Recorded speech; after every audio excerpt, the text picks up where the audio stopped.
Huskies lose 63-53 and fall to 1-1 on the season with the loss to Nevada or Nevada, depending on where you're from. I've always said Nevada. I've heard Nevada. I don't think either one is like technically way off.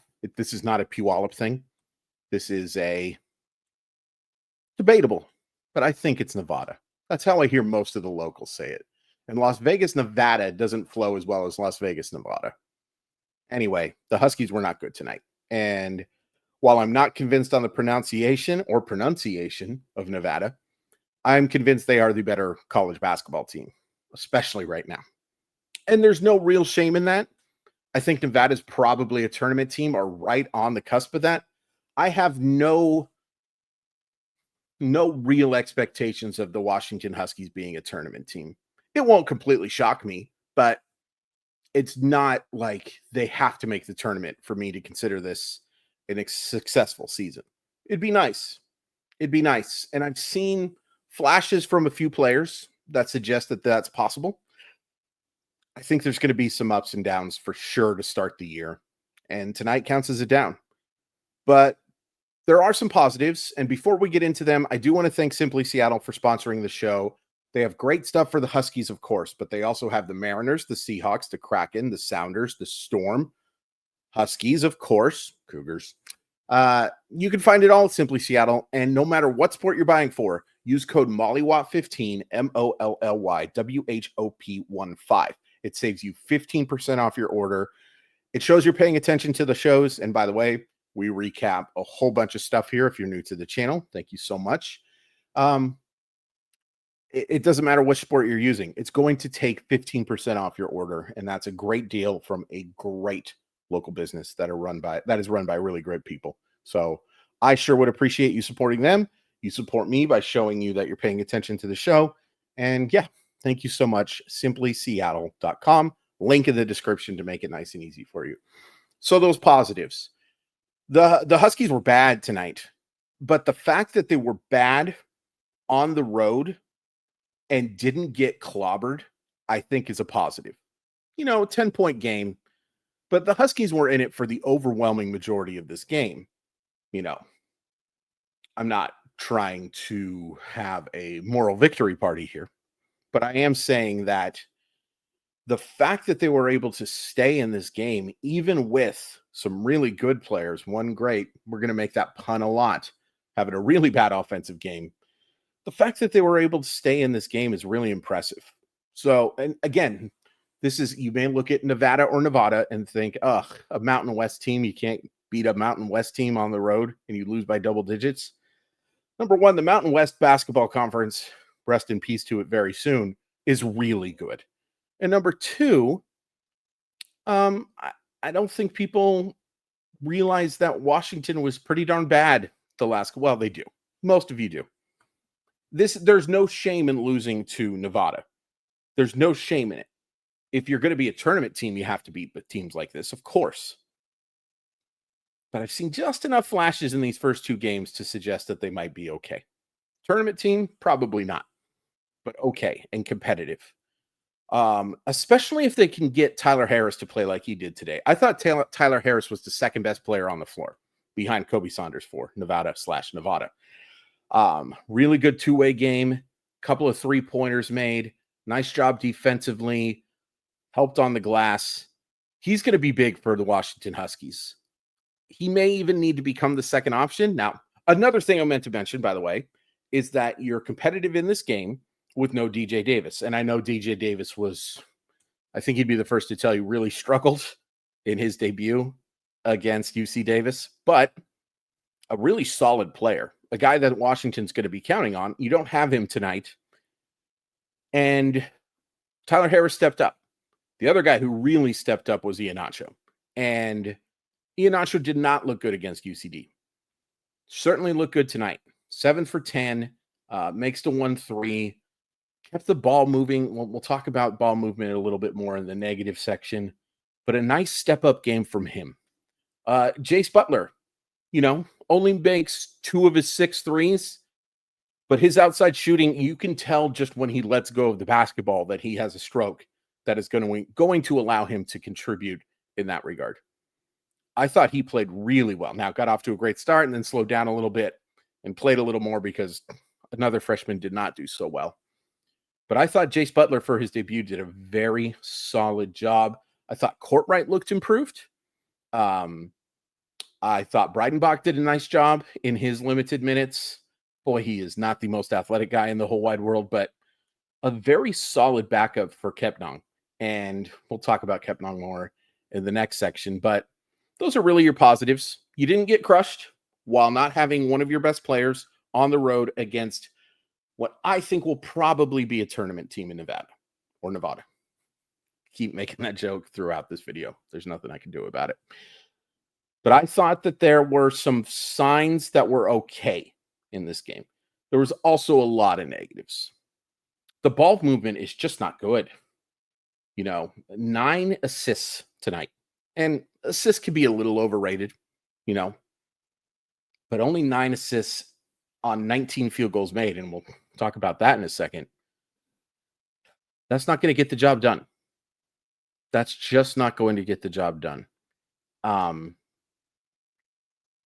Great Osobor is literally a top 10 college basketball player. And I don't want to go too critical because even in a bad night, there was some really good stuff from him. But if he doesn't make a basket, they're in trouble. And he goes 0 for 7 tonight. 0 for 7 with 5 turnovers. He's got to be better. I mean, I think he'll be the first one to tell you he's got to be better. They're as reliant as one player, I think, as the overwhelming majority of college basketball teams in terms of being like extremely competitive. You know what I mean? Like, yeah, if Great Osobor has a 40-20 game and everybody else stinks, there's a good chance they'll lose. But if Great Osobor doesn't have 15 and 10, it's very difficult for me to see this team winning. Very difficult. And tonight he wasn't close. Wasn't close. The 4 personal fouls. The foul trouble definitely did not help tonight. Yeah. Again, one of the things I'm going to struggle with on this channel a little bit is it's harder for me to be as critical for college basketball players, even one who's a millionaire now, like Great Osobor is. It's just a little more difficult for me. So I don't want to go too crazy, but I think you can tell from my tone that Great Osobor has to be substantially better tonight. And it's not like there weren't some good moments. Still played pretty solid defense. Nothing compared to his game against UCD, but, is definitely not a defensive liability. That's for dang sure. Has 3 assists, leads the team in assists. Darning with faint praise a little bit just because I just haven't been impressed with the ball movement. The shot making, obviously not good tonight. Outside of Iheanacho, pretty much everybody struggled from the floor who took more than 3 shots. Frank Kepnang, I love the 3 blocks, and I know I pronounce his name wrong every single time. There's just been no real improvement in that offensive game. There has to be more improvement. And it's frustrating to watch because he's a talented dude. He has the athleticism to be an NBA player. The athleticism and size screams NBA player. The offensive skill set screams developmental leagues.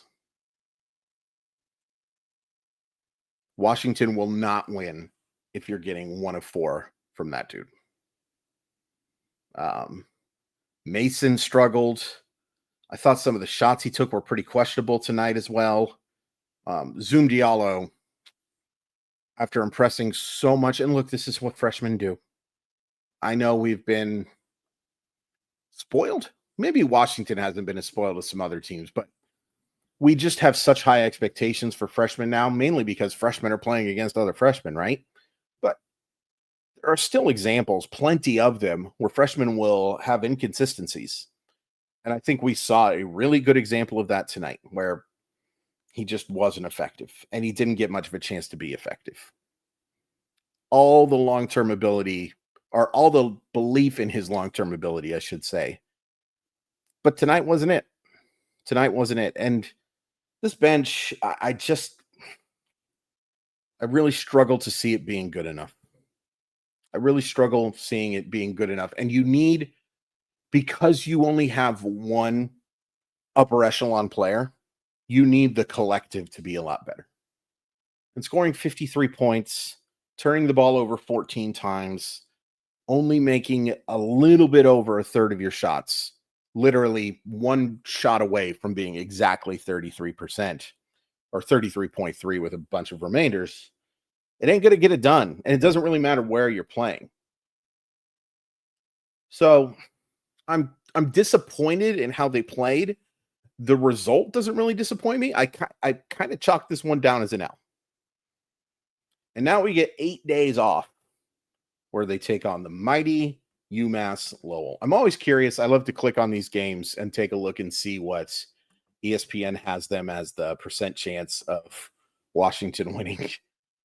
87. I thought it would be higher. I thought we'd get into the 90 range. UML's 2-0. Let's see the teams UML's played. I bet you there's just some real they beat St. Peter's. And then something called Riviere. Looks like they're a pretty good scoring team. I'm not going to pretend at all that I know a lot about UMass Lowell. But it looks like this Mincy guy scored some decent points for him. 20 in the first, 27 in the next. UW should clobber him. I really wish they played a game more recently than this. Or there was a game in between these two, I should say. Because 8 days means no cohesion or no building cohesion in a regular season game for a while. So are you as disappointed as I am? Or are you as, I guess I should say, optimistic and disappointed as I am? Because I don't think a loss to Nevada this early on is a big deal. Or Nevada. I don't think it's a big deal. I wish they played better. I wish they played better, especially after some real long spurts in that opener where they didn't play well. But this doesn't count as a bad loss. We'll see if I'm right long term. But right now, it sure doesn't seem like a bad loss. I'd appreciate you hitting like, subscribe, follow for Husky stuff, for Kraken stuff, for Mariner stuff, all sorts of stuff. Really appreciate the support. Let's hope they play better next week. Because, after that, by the way, UMass also plays Gonzaga. So, and I have a 1 day break in between those games. So they should win by 25.